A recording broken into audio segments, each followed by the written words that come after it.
Hey there, it's Stephen Dubner with one last reminder to come see Freakonomics Radio live in Los Angeles on February 13th. I will be joined on stage by Ari Emanuel, the CEO of Endeavor, and R.J. Cutler, the documentary filmmaker who made the recent Martha Stewart doc, as well as films on Billie Eilish, Elton John, and coming soon, the Dodgers-Yankees World Series. I think it's going to be an amazing night, at least on paper it is. You never know what happens with a live show, and that's part of the fun. So I hope you'll join us. Tickets at freakonomics.com/live shows. One word, get them fast, only a few left. February 13th in LA, produced in partnership with LAist and SiriusXM. I'll see you there.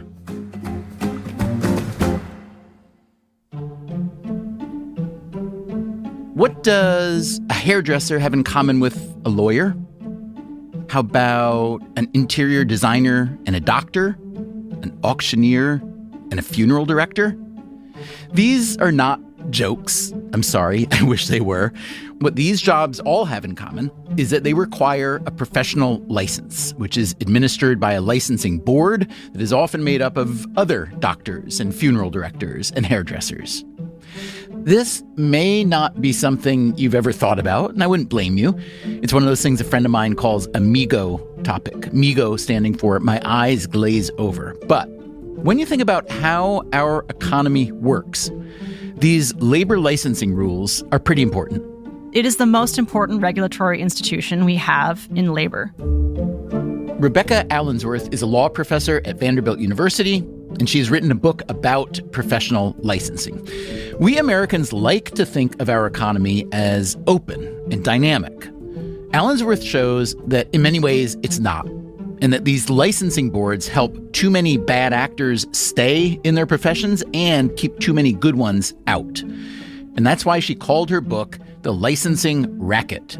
Professional licensing is too onerous for certain professions, and it just makes the barriers too high. It keeps people out, and the investment in what you're getting for that regulation is not worth it. And then for the professions that are left, medicine, nursing, law, now we need something like a licensing board, only what we have is terrible. By the way, a working title for the book was Bored to Death. BOARD, presumably. Yeah. So it had three problems. One, it was dorky wordplay. Two, there was this problem that maybe I was overclaiming by talking about death in the title of a book about licensing. And then the other one, of course, being that it sounded like the book was going to be boring. But the overclaiming point, I do think that it's dangerous, literally, in the sense that there's a lot of doctors and lawyers out there who are just plain dangerous, and we give them a lot of trust and a lot of power as professionals. Around 20% of the American workforce is subject to professional licensing. The system is sanctioned by state governments across the country, and it has been expanding like crazy. Today, in an episode of the Freakonomics Radio Book Club, how much licensing is too much? And where has this system gone especially wrong? 80% have a history of major discipline, often for overprescribing, for malpractice, for sex with patients. The racket is real. The solution? That's the hard part, but we'll get into all that starting now.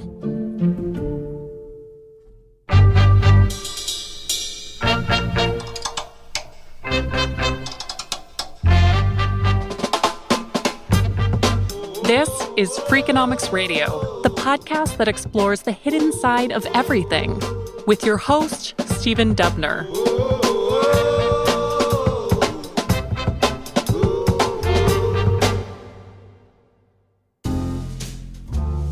At Vanderbilt Law School, Rebecca Allensworth teaches contracts and antitrust law. Those are pretty standard law school topics. But when she was starting out, she got obsessed with a topic that very few legal scholars, really few scholars from any discipline, have studied closely: professional licensing boards. Let's start by defining some terms. A licensing board is a regulatory body that's ostensibly part of the state that decides who can enter a profession, what qualifications they're supposed to have, and then also whether somebody has done something that deserves a revocation of their license or a restriction on their license. It's created by a state statute, but these boards are mostly made up of members of the profession. So people who are working full-time as doctors, respiratory therapists, hairdressers, take a couple days off a year to serve on this board and moonlight as their own regulators. Okay, so that's what a licensing board is. What is it not? Well, it's not really a governmental agency. I don't think that it's made up of people who have the public good in mind. They may think they do, but it really is more like a professional association, a group of like-minded professionals who are looking out for the interests of the profession. Early on in her research, Allensworth did what you would expect a legal scholar to do. She read everything she could find about professional licensing. She sifted through legal databases to try to understand first the broad strokes of the system and then the nuances.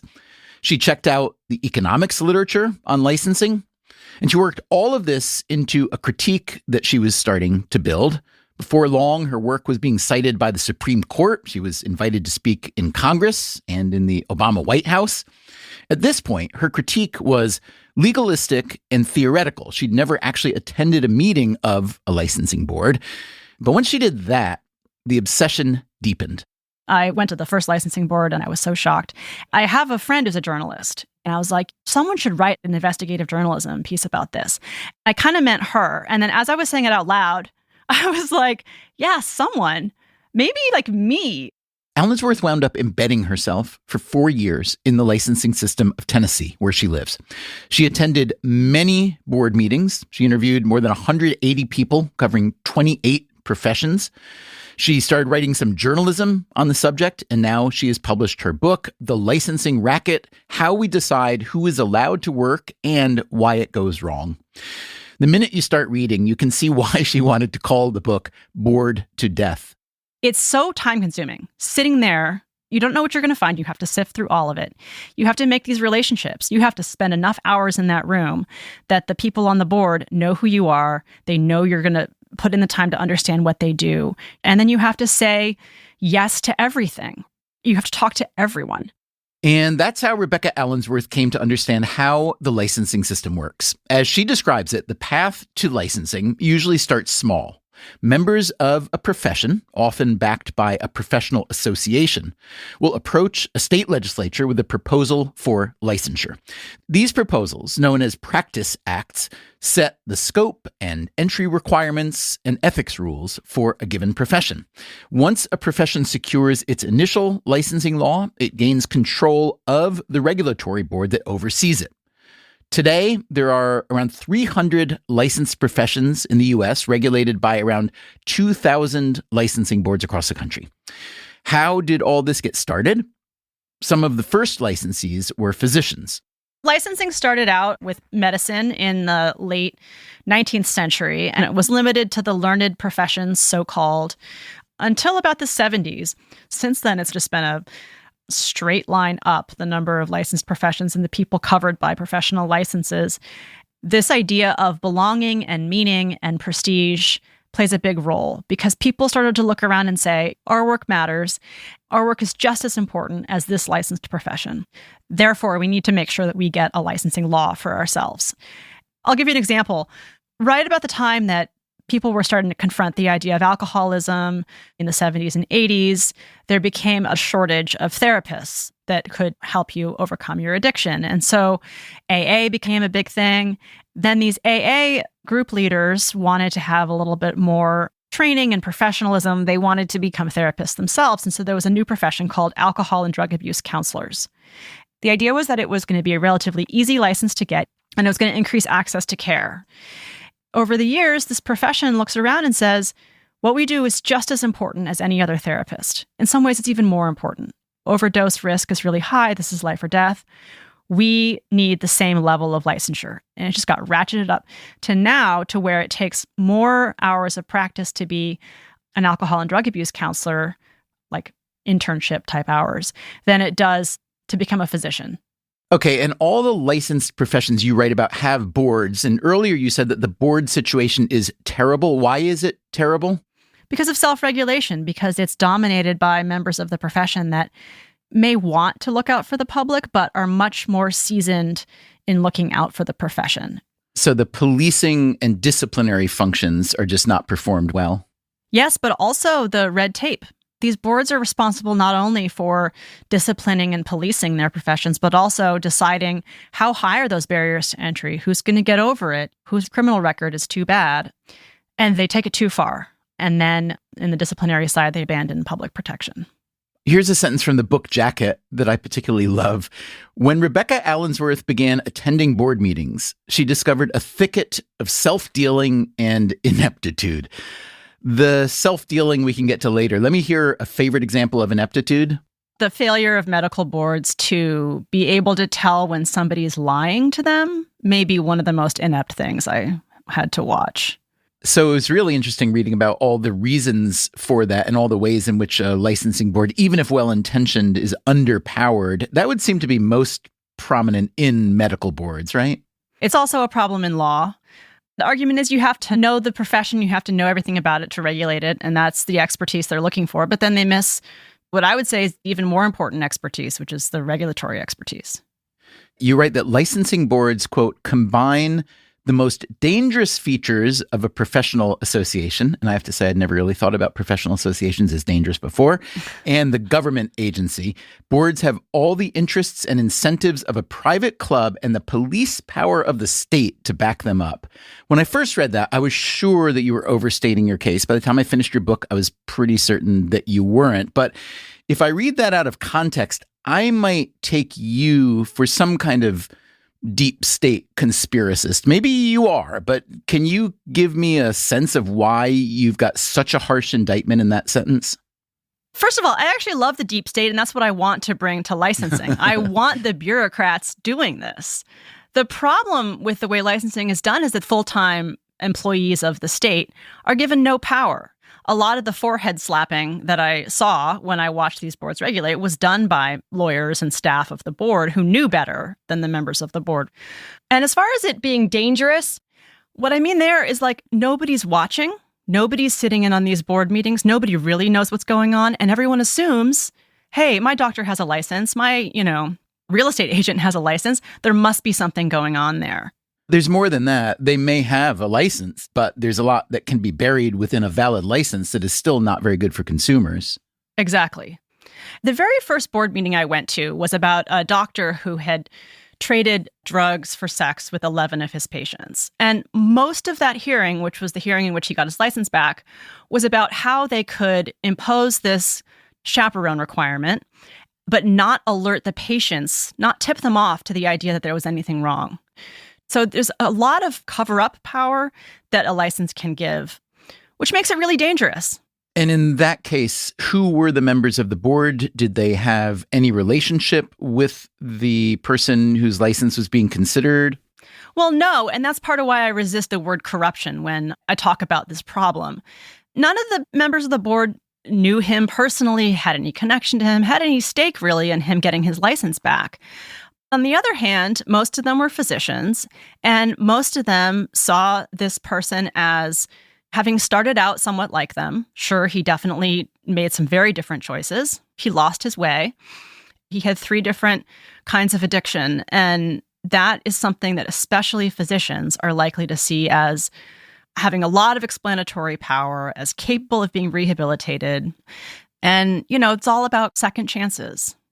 You cite many examples of professionals who face discipline from their licensing board, but then they encounter, as you put it, a system full of second, third, and even fifth chances. And you write that a lot of these regulatory failures come from the most legitimate professions, you call them, like medicine.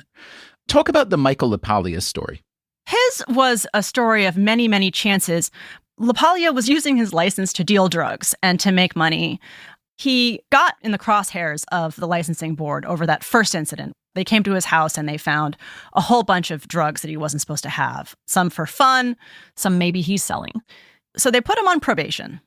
But then while he was on probation, because he had lost his DEA number, which allows him to prescribe these more high-dose opioids, he starts trading in Suboxone, which Suboxone, even though it's used to treat addiction, can also be abused and also has a large street value. So he does this. He gets caught for it while he's already on probation with the board. And then he gets another chance. He gets his license back. The restrictions that they put him on after that hearing were basically the same as what they had on the first one. What does he do after that? Well, now his prescribing is even more limited, in part because he's facing a federal indictment for this same conduct. So he goes door to door doing COVID tests. This is high COVID, right? So he finds people who want a second opinion. They want a doctor's note that says, I don't have COVID, even after a positive test. He does that for $50 a piece. This is just somebody who has used their license not to treat patients, not in the best interest of patients, but really for their own gain. His license was ultimately revoked, yes? That's right. So after all this, and after he was sentenced in his federal case to 18 months in prison, they did revoke his license in an order that gives him another path back to licensure. Would the revocation have happened if not for the federal criminal charge?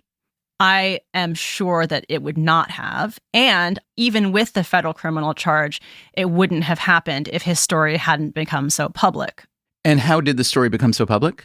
I wrote about it in the New York Review of Books, and it also was featured on an episode of This American Life. I think there was a lot of pressure on the board to pull his license at that time. In a case like that, how much evidence does a board have or seek out? They're essentially acting as a court, but in an actual court, the judge and the prosecutors have a lot more opportunity, it seems, to gather evidence than these licensing boards do. Or maybe not more opportunity, but maybe more incentive, I hate to say. That's the big word there, incentive. I don't think there's much legally constraining the evidence that a board could gather and consider. The real constraint is resources and incentives. Resources meaning this is typically a volunteer board where they don't have all these investigators going out to look through all these files and talk to witnesses and so on, yes? Well, they do have investigators, and these would be, in most cases, full-time employees of the state. But their salaries are paid through the board, and that's all through licensing fees. So there's this conflict of interest where the doctors on the board want to keep fees low for the rest of the doctors. Their revealed preferences are that they're happy with the minimalist regulation. They don't feel like there's a real problem here. It becomes very low information trials, and in some cases, not very adversarial. What happens when misconduct is bad enough that the criminal justice system gets involved? What do the licensing boards do then? Do they feel chastised? Are they themselves ever subject to penalty? They're not subject to penalty. What I found is that the presence of some sort of criminal proceeding almost froze the board in its tracks. I was watching the medical board and the other prescribing boards in Tennessee, because doctors aren't the only ones that can prescribe. Who else can prescribe in Tennessee? Nurse practitioners, physician assistants, some dentists. So in this one day, there was this big splashy arrest. I think they arrested 30 Tennessee professionals for dealing opioids. This is the federal government. And most of them didn't have board discipline. I had been hearing all along that the real problem with discipline is that they just don't have the information. They don't know who's screwing up, and they don't have resources to figure it out. Well, here we have a sudden, very public set of information, like these 30 providers might be ones that you're going to want to, like, at the very least, temporarily suspend their licenses, which you can do without much process. And just meeting after meeting, nothing's happening. Nothing's happening. Meaning they were not called up to the board? They were not called up. It was like it never happened. It was just silence. So you're saying if I'm a doctor and I'm selling opioids out of my car trunk and I get charged, and whether convicted or not, you're saying that then my medical licensing board, which you would suspect would call me in for discipline or a hearing or something, they just don't even call them. They do eventually, but it didn't happen for a long time. I asked about this, and it was like, well, we can't really proceed against their license because there's this Fifth Amendment problem. If they say anything in their licensing proceeding that's self-incriminatory, that'll go in their criminal thing. So that's one problem. Now, that doesn't answer the question of why you don't summarily suspend it on an emergency basis. You can do that without their testimony. And then they're saying, well, also it's just an accusation, and we're about to have a whole lot more information. Like there'll be either a trial or a plea, and then we can act. We're talking now a year or two before these cases get resolved. During which time they're still seeing patients? Yes, although the criminal system knows all of this and doesn't want that to happen. So the criminal judge is in the position of basically restricting their license, which is what the board was supposed to be doing. So now you have a totally inexpert criminal judge or federal judge saying you can prescribe this, you can't prescribe that, which is goofy. And then in the end, there was a lot more forgiveness even after the conviction than I expected.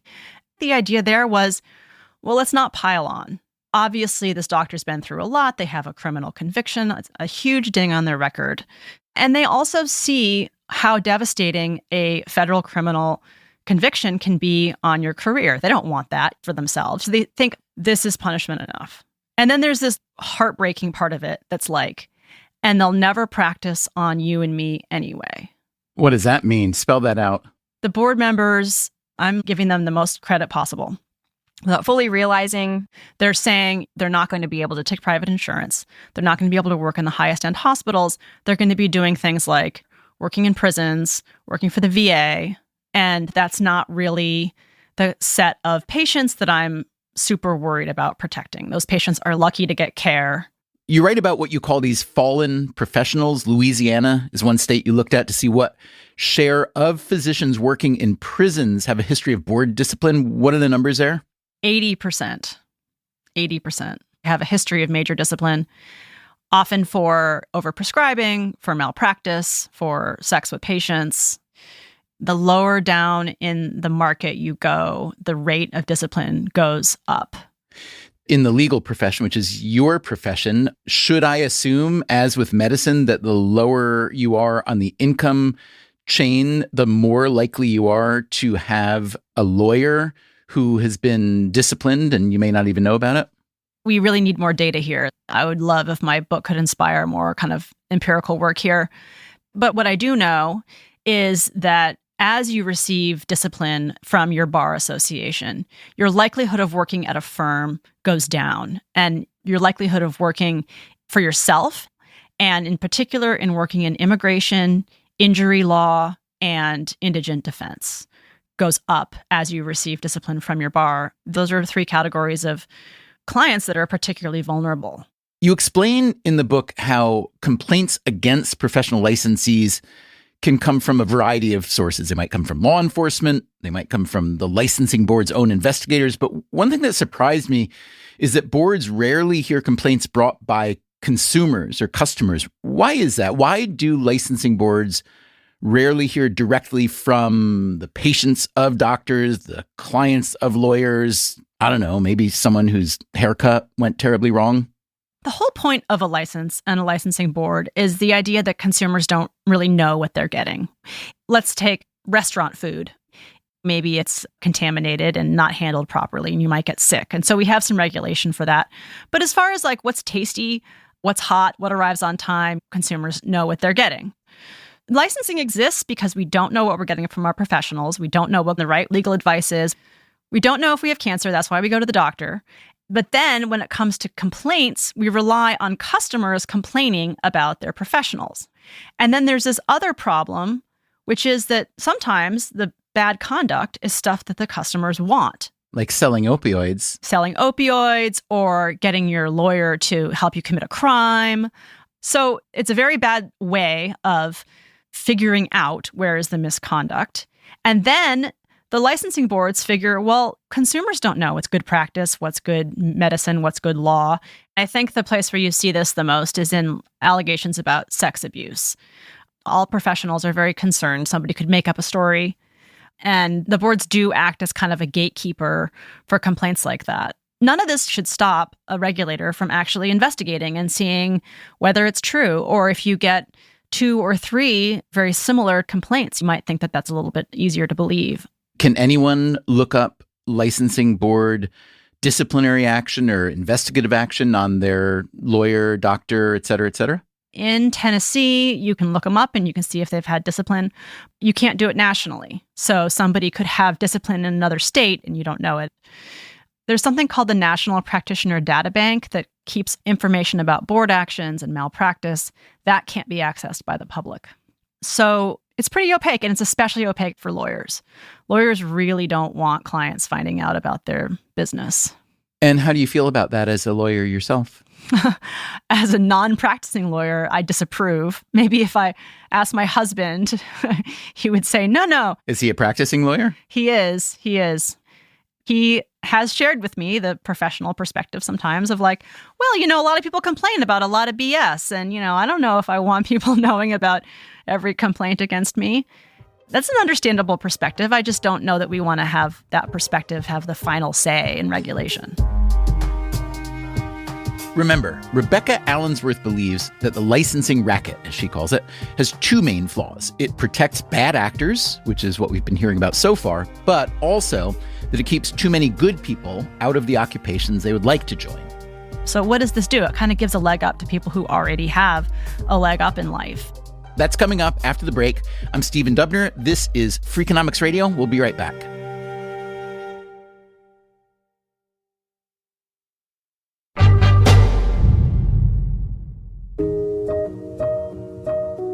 The legal scholar Rebecca Allensworth spent years investigating the power, reach, and shortcomings of professional licensing boards. Here's how she puts it in her book, The Licensing Racket. When it came to barriers to entry and restrictions on practice, boards went too far.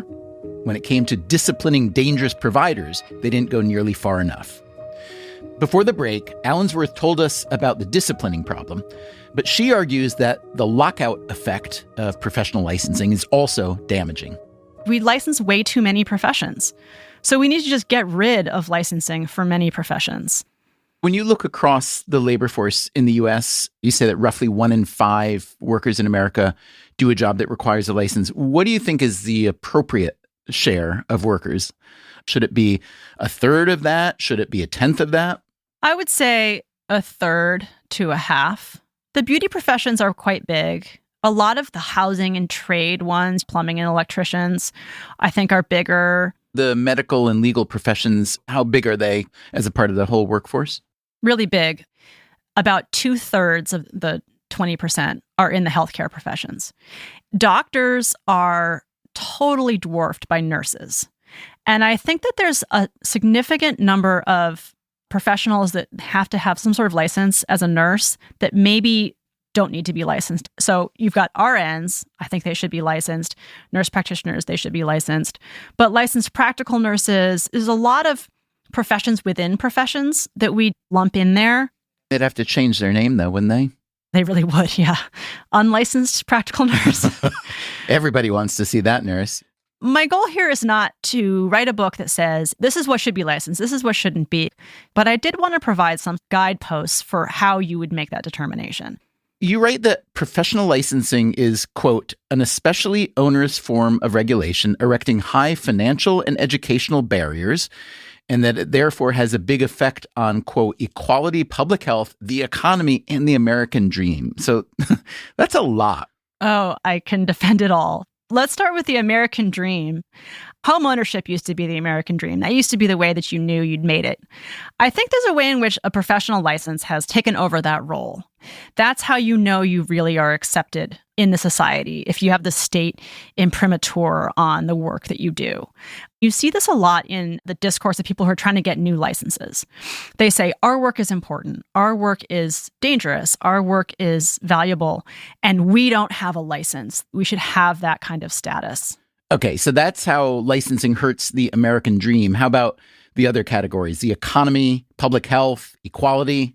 It impacts the economy because it is the most important regulatory institution we have in labor. There's more people who are subject to professional licensing than are in unions and are affected by the minimum wage combined. 20% of the American workforce, tens of millions of workers. Also, we know that it raises prices and creates scarcity. We spend more on healthcare than any other country. I don't want to oversimplify healthcare economics, but there is an element of a supply and demand problem where prices go up because supply is so low. Another way of saying the same thing is that it is very expensive to go to medical school. It's such a huge investment to get into the profession, and that creates a small number of practitioners, and then prices go up. It's a big problem for equality because you have to have typically a clean criminal record to get over this barrier. You have to have money to pay for a school. You also have to be able to take a year or 3 out of the labor force to go to school. So what does this do? It kind of gives a leg up to people who already have a leg up in life. So it exacerbates inequality, essentially. Exactly. I think the place you see this most is with people with criminal histories. Because the one thing you need when you get out of prison is a job. That is probably the single most important determinant for how the rest of your life will go. In a system where a huge chunk of jobs are licensed, you have to overcome the idea that you've got a ding on your criminal record. There's no real nexus between the idea that you committed a crime and this licensed profession that you're doing. I saw a dental assistant get a really hard time about her criminal record in front of the dental board.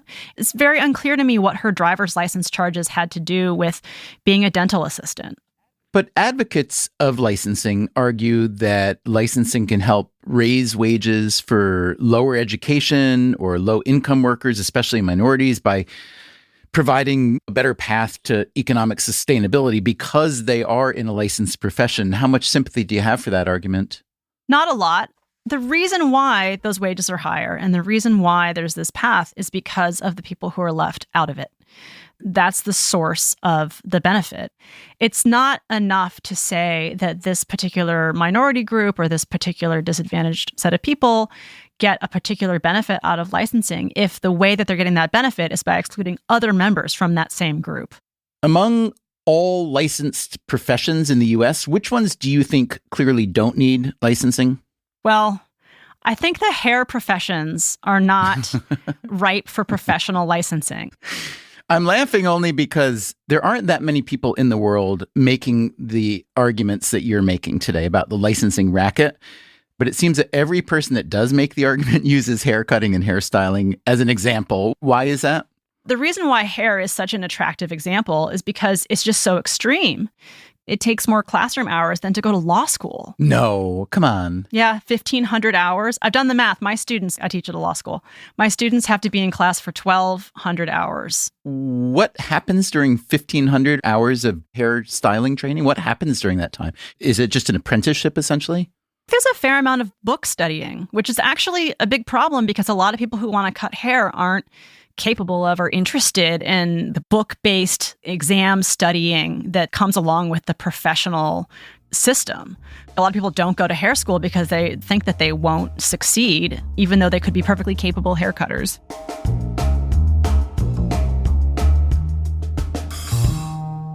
In many of the occupations that Allensworth looked into, there were English-only written tests that worked to exclude non-native speakers. And while tests and training are designed to improve the quality of services offered by a profession, the evidence is mixed, to put it generously. During her research, Allensworth found that licensing boards put far more energy into enforcing their own requirements than protecting the public. Consider the board in Tennessee that licenses alarm systems contractors. Allensworth found them, quote, 10 times more likely to take action in a case alleging unlicensed practice than one complaining about service quality or safety. And then there are the licensing turf wars. This is a major source of power for the boards. In many states, including in Tennessee, nurse practitioners, for example, must be supervised by physicians. And the terms of that supervision are set by the boards, and they decide how many nurses you can supervise, what kind of intensity the supervision is. This is a huge problem for access to care. Nurse practitioners can do a ton of medical care that we really desperately need in this country, especially primary care. And if we were to allow them to practice to the full extent of their training, we would have a lot more provision of that care. Doctors take the attitude that if you want to practice medicine, go to medical school. What's a little funny about this is they will say it's really important that the public get the highest possible quality care. We don't want to cut any corners. We don't want to send anyone to a nurse practitioner if a doctor could have done a better job. They'll say that in that instance and then turn around in the disciplinary side and say, well, any doctor is better than no doctor, and so I'm going to let this guy keep his license so he can go on to work at a prison. Let this guy keep his license in part because there just aren't enough doctors to go around? Exactly. But isn't the licensing board or the AMA responsible for the supply of doctors? Exactly. So on the one side, it's like we need to have the highest possible standards, which of course create shortages. Turf wars are a big part of that. And the failure to use nurse practitioners and physician assistants to their maximal level is a big part of that. Then they turn around with this scarcity and say, well, now we have scarcity, so we have to let this doctor that's at best questionable stay in the profession. Yeah, it's a little bit like being the firefighters who set the fire in order to put the fire out to prove your value. Yes. Yes, it is. Talk about how licensing affected the medical response to COVID. Early in COVID, we had this severe shortage, especially of nurses, but of all medical professionals. That made for a higher death rate. It brought the whole system to its knees and burnt out a lot of medical professionals who then left the profession. Licensing is a big part of this story because licensing holds down the number of practitioners. Part of the solution was, okay, well, we got here because we have state by state licensure. Let's just get rid of that for now. If you have a license anywhere, you can travel. This seemed to work at first. All these people signed up for it. They tried to come to New York. But the regulatory apparatus for these boards is so small and so underfunded that they just couldn't actually process all these people. The more we talk, the more it seems that states are ceding a lot of regulatory power to these boards. It reminds me of an argument made by a political scientist I know about how Congress has ceded a lot of its legislative authority to the executive branch because it's so time-consuming to make legislation. And so they pass on things and let the president sign an executive order, then it might get turned over after the next election, but at least they got something done. It feels here like states and state regulators would like these professions to be capably regulated, but because it's so difficult, time-consuming, confusing, et cetera, they delegate that responsibility to these boards. Is that unfair or is that about right? That's exactly right.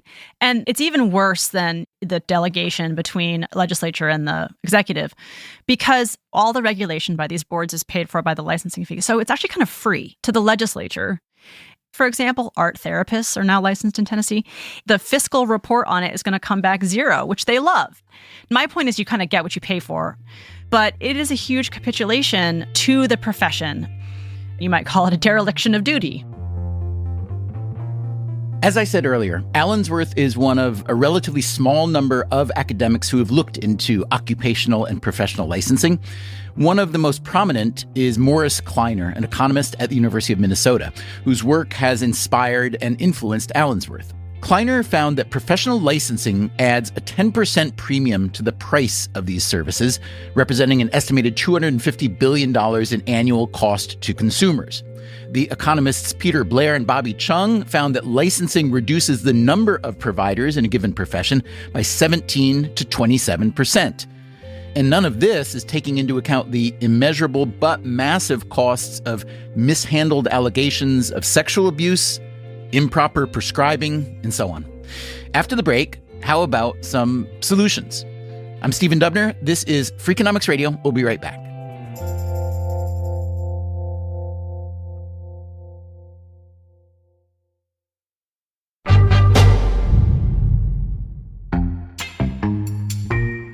Rebecca Allensworth's main argument is that occupational licensing inflicts all sorts of costs on the American workforce and on consumers. She thinks that many occupations should not require licensing at all, but how about medicine and law and the other professions where she thinks licensing does make sense? I asked her, in those cases, how should it be done differently? It should be bureaucratic. It should actually be governmental. It should be overseen better by the legislature, and it should be made up of deciders that are not on Monday working at a licensing board and then on Tuesday through Friday working in that profession where they stand to gain the most from this bad regulation. You do talk about federal licensing or eliminating boards entirely in favor of state agencies. What do you see as the trade-offs involved? I want to see more governmental involvement in these boards. There's two ways you could do this. One would be to have the board be advisory to a decision maker. This is basically how we do burial services, which is people who can cremate bodies and who operate graveyards. There's a bureaucrat who's in charge of that program, and you see much more reasonable regulation there than you do for funeral directors, which has a board dominated by funeral directors. So you could vest the decision-making power in a full-time regulator. Or you could make the boards more or less the way they are now, but change their composition so that only a minority of members of the board are from that profession. If we did that, I'd like to see the other seats go not to randos, which is the way we do it now, but rather people who have a stake in that profession from some other perspective, patient advocates, or even, I dare say, a professor who has some academic understanding of the problem. But what about the upsides of licensing? I know that you say that the priorities of licensing boards should be protecting the consumer, and you argue that they just don't do a very good job of that. On the other hand, if I hire, let's say, an electrician, don't I take a lot of comfort in knowing that they've spent a fair amount of time on education and training and compliance? That's the argument for licensure. And there's a lot of work where we can't reduce it to a code, right? We can't say that this is how you diagnose cancer. You can't put it in a rule that you can easily apply. And that's where we need a license. We say you have to go to school, you have to pass this test, you have to stay up to date. And we just hope that if you do all those things, that you'll develop the professional judgment where you can make those difficult decisions. Electrician, I don't know, it's kind of on the line. We do have building codes. We do have rules about what goes where. And I'm open to the idea that those are sufficient, that there's things you can and can't do with electricity. And maybe you don't have to have elaborate education and judgment. Or maybe you do, and I'm wrong about electricians. But that's the point, going to childcare. So at my kids' daycare, the people working there were not licensed. But of course, they had background checks and they were subject to rules like you put babies to sleep on their back. When you feed them, they have to be sitting in a high chair to avoid asphyxiation. Those are reasonable, good rules that we should make people follow when they're taking care of children that protect the public without that real expense of the license. You mentioned so many cases of sexual abuse in the medical sphere as a reason for discipline. It makes me wonder if a lot of these occupations, you are essentially putting yourself in a position of trust or vulnerability with another person. I wonder if a lot of the licensing is meant to just prevent or to diminish the possibility of that kind of sexual abuse or bad power dynamics. Or am I being too generous toward these licensing bodies? Too generous. These arguments are made. On the other hand, I have something in my basement, I believe, some critter. So I called a trapper, which apparently is a thing. He came to my house and we were alone and, he's not licensed. He was lovely. That's just one way of saying that there's all kinds of strangers that I let into my house to help me take care of stuff all the time. And some subset of them are licensed. Now that I know what boards are doing, I know that they're not taking care to make sure that that person isn't scummy or scary. And then the big example is babysitters. So you could not imagine a more vulnerable job as somebody who's going to watch your child. It is a job for which we want to hire somebody we trust, and we do. But it is not necessary for the government to say you can or cannot be alone with a child. It's something that we handle through other means. You're in favor of babysitters not being licensed? Of course. It would never work. It would raise prices so high for something that already is a crippling expense. It would also exclude a big part of the labor force because it'd be hard to get a license if you're 13. Yeah, I don't know what the cutoff would be for the babysitter license. When you mention babysitters, it makes me wonder, what about having children, becoming a parent? Does it strike you as odd that cutting hair requires a license and all that training, but that becoming a parent, you just need a set of reproductive organs that are working? There's no barriers. There's no exhibit of competence or financial soundness or anything. I've only thought about this in my personal life, not in my professional life. I do often feel unqualified for the job that I have of raising my 2 kids. Would a licensing procedure have helped? Would a mandatory training session have helped? If every one of us is really honest, we know that we would not get a parenting license and we would have it taken away if we did. Screw-ups are just too frequent. Maybe the point here is there's other ways to protect people from bad things happening than licenses.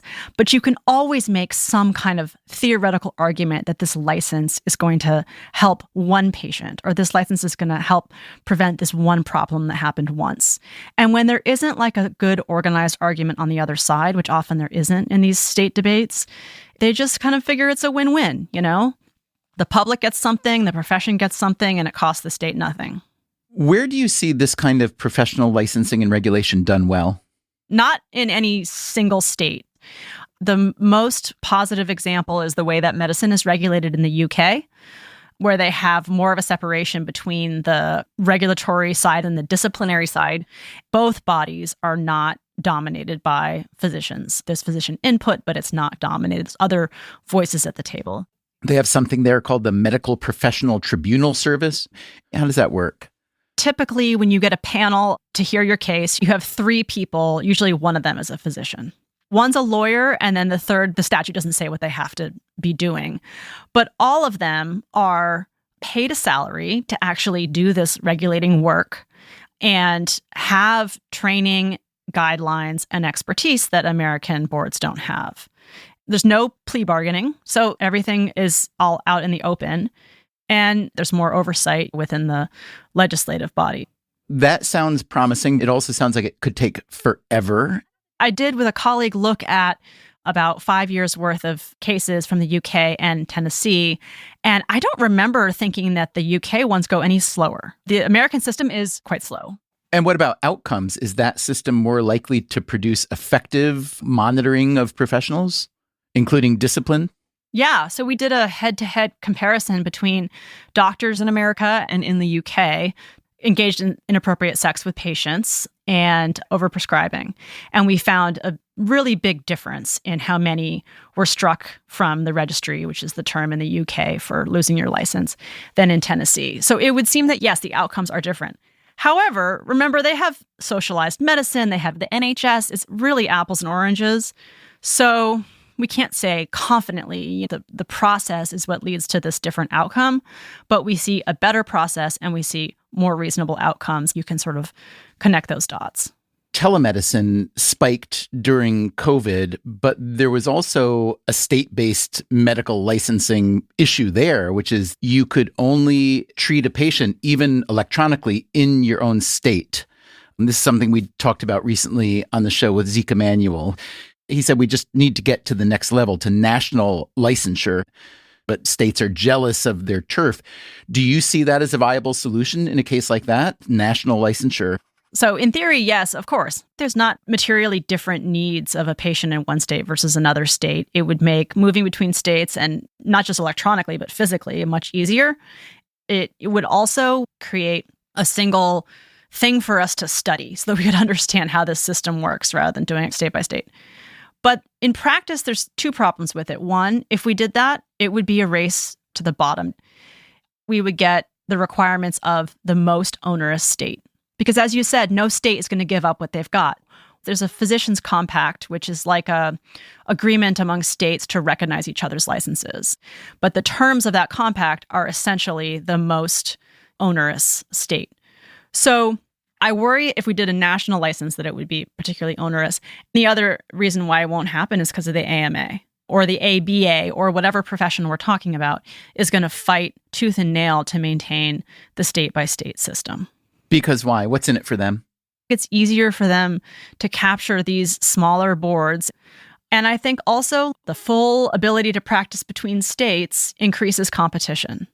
If you can just phone a doctor in Ohio from Tennessee, that's going to create a lot more competition for physicians in Tennessee. What's wrong with competition? Economists love competition. Some governments proclaim to love competition. It creates better quality and cost for most consumers. So in what way am I totally wrong when I say that? Well, I'm an antitrust professor, so I also love competition. But competition doesn't solve all problems. That's where I think the licensing board really has a role to play, and regulation has a role to play in many professions. It's not all about just what the customer wants when it comes to the professions. And it's also not clear what they're getting. There's an information asymmetry for which a license can really help. The other point is competition is not going to solve problems like opioid overprescribing. That's a case of giving the patient what they want. How do you think your argument intersects with the new Trump administration? And especially, Trump himself, but mostly Elon Musk, vowed to shrink the federal government. Is it possible that a so-called Department of Government Efficiency will start pushing things in the direction that you would like on the state level? Well, and you spent 6 years writing a book about this example of governmental inefficiency, you get sort of excited. It's like, finally, my time is coming. And it turns out that what's underneath that is just more self-dealing. It's almost the opposite message that I'm trying to give, which is that it's the bureaucrats who know what they're doing. Yes, we need to cut through the red tape, but it's the self-dealers and the members of the profession that have created that red tape. So you're saying that the Musk-Trump version of efficiency just means unregulated versus capable regulation? Maybe, or maybe it means unregulated when it suits Musk and regulated when it suits Musk. That's what I saw at the boards. When you give somebody power over their own regulation, they're going to be hands-off when it suits them, and they're going to be hands-on when it suits them. So I'm all for cutting red tape. The question is, how do we cut it? And I think we cannot trust people who have their own self-interest. So my profession, journalism, does not require a license. Oh, yes. This is one of my favorite examples. The legal case, obviously, is slam dunk, right? You could not have a license for a journalist because of the First Amendment. Maybe there are some people who are calling themselves journalists out there that we don't want doing it, but... Oh, there are. I can vouch for that. At the same time, there's systems for figuring out who are the most qualified journalists. There's journalism school. Obviously, who you're employed by is a big signal of how qualified you are. I'm not here to defend the marketplace of ideas that we have right now in a full-throated way, but it's an example of a profession that is prestigious, important, and has its own kind of regulatory or at least sorting mechanism without licensing. I do not think we want the government coming in and saying, this is journalism and this is not. By the way, I myself have benefited from this. I'm not a journalist, but I acted like a journalist. Okay, so for all the reporting you did, all the board meetings you sat in on, the conversations you had, and the legal scholarship you added on top of all that, and then writing the book itself, do you think your work will have any significant effect? I do. There's state legislation that can maybe not solve this problem, but that can help. I think that there's some interest in that. There's a lot of headwinds from the professions, obviously. But I'm hopeful that maybe something can shake loose. At the very least, I think people should know what they're up against when they're trying to get a license or when they feel locked out of a profession, or just when they're a consumer of professional services, assuming that, the license is on the wall, then this is fine. I think that it'll have an impact, hopefully, on everyday people who maybe think about their licensed professionals a little bit differently. I'd like to thank Rebecca Allensworth for helping me think about licensed professionals a little bit differently. This is a subject I've been interested in for a long time, but I was always looking for the right opportunity, the right person, really, to explain it. I appreciate how much legwork and brain work Allensworth put into it. Again, her book is called The Licensing Racket. I'd love to hear your thoughts on this topic. Our email is radio@freakonomics.com. Coming up next time on the show... Rats do something to traumatize you, and I hate rats. The brown rat, also known as Rattus norvegicus, is one of the most reviled animals in the world. Why? Rats are known for their ability to exploit and thrive where humans are densest. It doesn't help that they supposedly killed off half of Europe in the Black Death, so most people respond to rats with disgust, fear, even anger. But not everyone. They're, in some sense, our natural city partner. I certainly have a reverence for them. They're sweet and they're smart. They make great pets, honestly. And that thing about the Black Death? That's the one that most people think are the right one. They are wrong. Very clearly, they are wrong. And just wait until you hear the backstory of the film Ratatouille. Can I just say, Ratatouille is an idea, as a story, it's an allegory. We have made a 3-part series that we're thinking about calling Sympathy for the Rat. That starts next time on the show. Until then, take care of yourself. And if you can, someone else too. Freakonomics Radio is produced by Stitcher and Renbud Radio. You can find our entire archive on any podcast app. It's also at Freakonomics.com. where we publish transcripts and show notes. This episode was produced by Teo Jacobs. The Freakonomics Radio Network staff also includes Alina Coleman, Augusta Chapman, Dalvin Abawaji, Eleanor Osborne, Ellen Frankman, Elsa Hernandez, Gabriel Roth, Greg Rippin, Jasmine Klinger, Jeremy Johnston, John Schnars, Morgan Levy, Neil Carruth, Sarah Lilly, and Zach Lipinski. Our theme song is Mr. Fortune by the Hitchhikers, and our composer is Luis Guerra. As always, thank you for listening. Say the name of your book. The Licensing Racket, How We Regulate... Sorry, okay, it's a long subtitle. I'm going to have to do that one again. Okay, The Licensing Racket. All right, one more time. The Licensing Racket, How We Decide Who is Allowed to Work and How It Goes Wrong. I've got it as Why It Goes Wrong. I know. Yep. Take 4. You would think that, I would come here prepared to say the name of my book.